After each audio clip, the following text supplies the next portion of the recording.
Je crois qu'on a besoin d'une petite mise au point. Allez, c'est parti.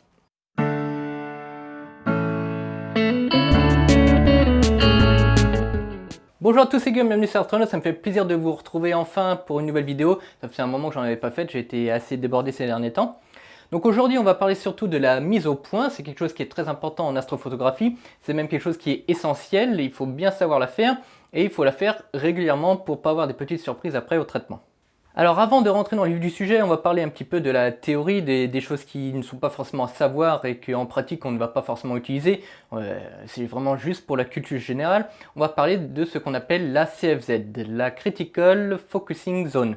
Alors qu'est-ce que c'est que cette CFZ? Eh bien cette CFZ c'est tout simplement une tolérance de mise au point qu'on va considérer bonne, où on ne va pas avoir vraiment de différence. Donc elle s'exprime souvent en millimètres, donc en fait ça correspond à la sortie de votre focuseur. En avant de la mise au point ou en arrière de la mise au point, où vraiment on va considérer la mise au point encore bonne. Alors sans rentrer dans le détail, je vous mets la petite formule ici qui correspond au calcul de la CFZ qui va vous donner en fait la tolérance en microns ou en millimètres de mise au point qu'on va avoir le droit en fonction du rapport FD. Après, il faut juste savoir que plus votre rapport FD est bas, plus cette CFZ, cette zone de mise au point sera vraiment minime. Alors pour vous donner quelques petits exemples, on va parler en rapport FD. Quand vous allez avoir un télescope avec un rapport FD de 10, voilà, la tolérance moyenne où on va considérer que la mise au point est bonne est de 0,12 mm. Voilà, on a 120 microns de tolérance, vous voyez que c'est pas si énorme, donc, et on est déjà à un rapport FD 10. Et à savoir que si vous êtes sur un rapport de FD de 6, la tolérance s'abaisse à 0,06 mm. Donc vous voyez qu'il va falloir forcément en photo un focuseur qui est démultiplié, car si vous n'avez pas de focuseur démultiplié, eh bien ça va être compliqué d'avoir vraiment un focus très précis et facile à avoir. Donc on peut vite voir que plus votre rapport FD sera faible, plus il va falloir un focuseur précis et entre autres des focuseurs donc démultipliés 1/10. Comme vous pouvez le voir sur cette lunette, en fait on va avoir le focuseur, la molette classique et la molette démultipliée 1/10 ici. C'est-à-dire que pour 10 tours de cette petite molette, on a un tour de la grosse molette. C'est quand même pas négligeable quand on veut faire des mises au point très précises. Alors pour illustrer un petit peu ce qu'on dit, je vais vous montrer quelques petits exemples. On va prendre une photo avec un appareil photo numérique et un objectif. L'objectif en photo, c'est un objectif où on peut régler le diaphragme, donc en fait on va régler l'ouverture, donc indirectement on va régler le rapport FD. C'est ce qu'on retrouve souvent sur les appareils photo numériques. Quand vous avez par exemple un 1855 f2.8 par exemple, eh bien le f2.8 en fait ça correspond à votre rapport FD. Et souvent vous avez plutôt un f2.8 f22, c'est-à-dire que votre objectif peut aller de f2.8 à f22, à fd22. Donc on peut régler l'ouverture de l'objectif grâce à un diaphragme qu'on va ouvrir ou fermer, voilà, pour avoir une profondeur de champ, on appelle ça différente. Mais je vais vous montrer quelques petits exemples et on va mieux comprendre. Prenons une photo avec un télescope qui est ouvert ici à 2.8. La mise au point est faite sur le front du personnage qui est en avant-plan en bleu. On peut remarquer qu'à f2.8, le personnage qui est en arrière-plan est totalement flou. Donc on peut considérer que la mise au point et la CFZ est relativement courte et plutôt concentrée autour du personnage qui est devant. Alors maintenant, prenons en photo la même scène avec un télescope qui a un rapport FD de 10. Toujours la mise au point sur le personnage en avant-plan, on peut voir que le personnage en arrière-plan devient net, alors qu'on n'a strictement rien changé d'autre que le rapport FD. Donc on peut vraiment considérer que la Critical Focus Zone est beaucoup plus élevée donc sur un télescope qui a un rapport FD de 10, contrairement à un télescope qui a un rapport FD beaucoup plus bas, autour de 4 ou de 5. Bref, maintenant rentrons dans le vif du sujet. Comment faisons-nous une mise au point correcte? Alors on a plein de méthodes, donc on va commencer par la moins précise, qui est tout simplement la mise au point en visuel avec le live view de votre appareil photo, où vous allez pouvoir grossir directement avec le petit bouton là, pour grossir comme vous pouvez le voir maintenant. Et vous allez donc bouger la bague jusqu'à avoir l'étoile la plus fine possible. Et ensuite le mieux c'est de bloquer cette bague avec un scotch ou quelque chose pour commencer vos photos. Il y a quelque chose que je n'ai pas parlé non plus, il faut refaire votre mise au point très souvent. Moi en règle générale je la fais entre une demi-heure et une heure, toutes les demi-heures ou toutes les 2 heures. Mais en fonction de votre appareil, il va peut-être falloir la refaire quasiment toutes les pauses. Entre autres je pense à la FSQ 106 qui est très sensible à la mise au point, il faut quasiment la refaire tous les quarts d'heure.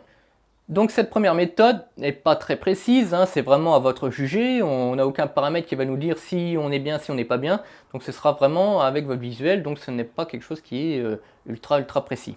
Alors la deuxième méthode de mise au point, c'est tout simplement la méthode Allegret.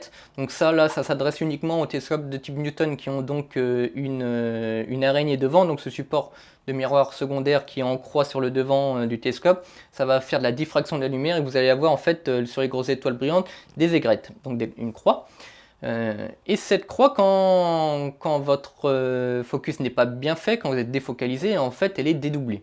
Donc le but est de faire la focalisation avec votre focuseur et d'avoir des aigrettes le plus fines possible, non dédoublées. Et là, vous êtes sûr d'avoir une mise au point correcte.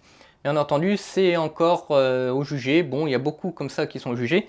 Donc on va passer maintenant sur un troisième système qui s'appelle le masque de Hartmann. Alors ça, c'est fait plutôt pour les gros télescopes, hein. On n'en trouve pas beaucoup des masques d'Hartmann pour les petits diamètres, il me semble, hein. Dites-moi si je me trompe.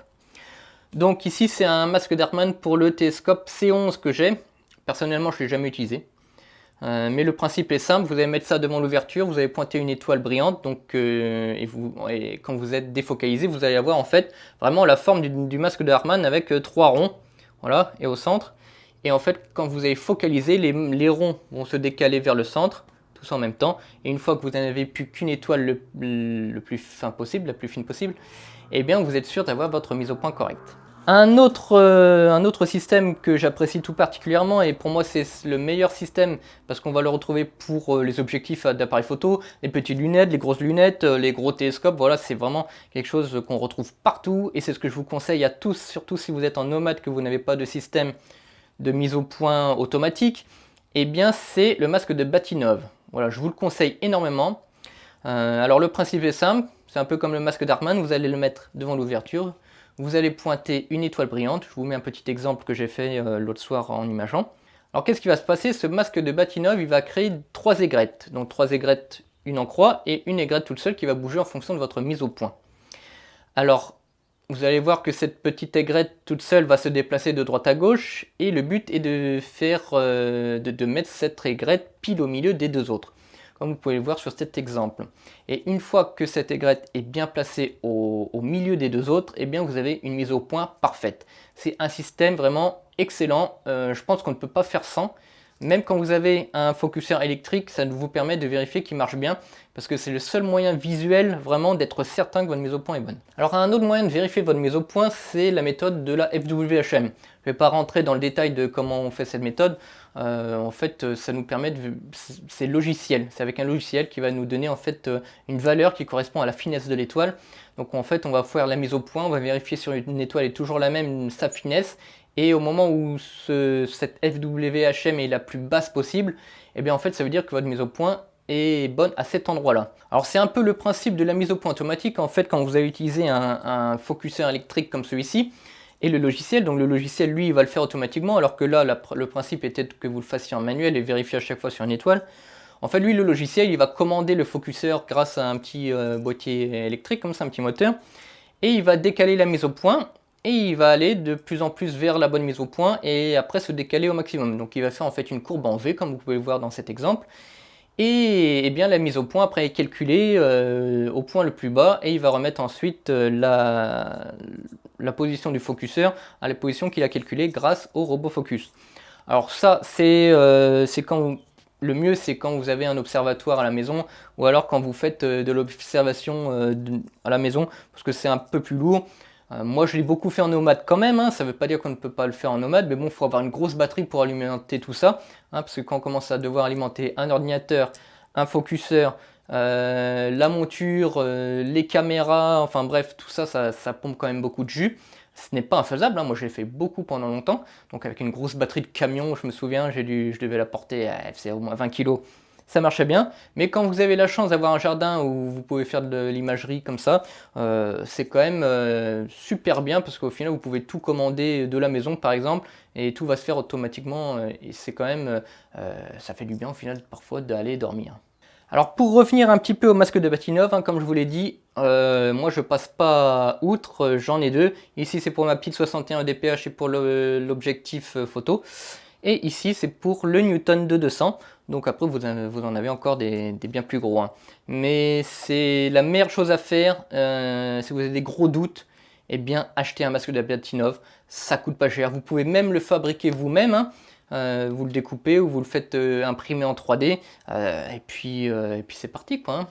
Bon voilà, cette vidéo est terminée, j'espère que vous aura servi à comprendre 2-3 choses sur la mise au point, c'est quelque chose qui est très important. Comme je vous l'ai dit, la mise au point est à revoir en moyenne toutes les demi-heures ou toutes les heures, au minimum toutes les heures, hein.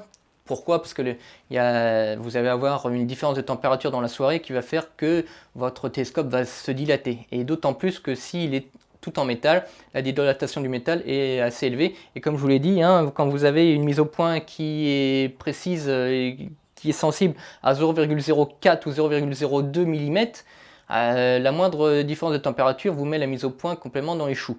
Donc c'est pour ça aussi qu'il faut avoir, si vous faites de la mise au point automatique avec un focuseur, c'est d'avoir un focuseur qui soit précis avec un nombre de pas élevé. Donc ça vous permettra d'avoir une meilleure précision. Alors, vous retrouvez souvent les données des constructeurs de ces trucs-là directement sur la fiche produit, hein. Celui-là, il a un peu plus de 5000 pas, ça veut dire qu'il a 5000 positions différentes. Donc il vous suffit ensuite de savoir de combien sort votre focuseur en faisant un tour de molette.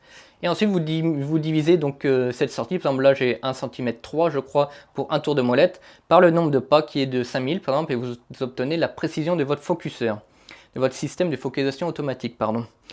Et donc forcément, il faut que cette précision soit inférieure à la précision minimale qu'il faut en fonction du rapport AFD et des longueurs d'onde. Bon, je ne vous refais pas tout, je pense que vous avez compris le principe. Bon bah voilà, cette vidéo arrive au bout, je crois qu'on a parlé à peu près de tout ce qui était très important. Donc n'oubliez pas mon Instagram, mon Facebook, si vous voulez suivre un petit peu mon boulot, mes photos, hein, je ne les passe pas forcément toutes sur YouTube, donc je vous conseille d'aller voir sur Facebook et Instagram, hein, là je les passe systématiquement. Sur ce, je vous souhaite à toutes et tous un bon ciel, n'oubliez pas l'abonnement, la cloche, et à bientôt pour de nouvelles vidéos.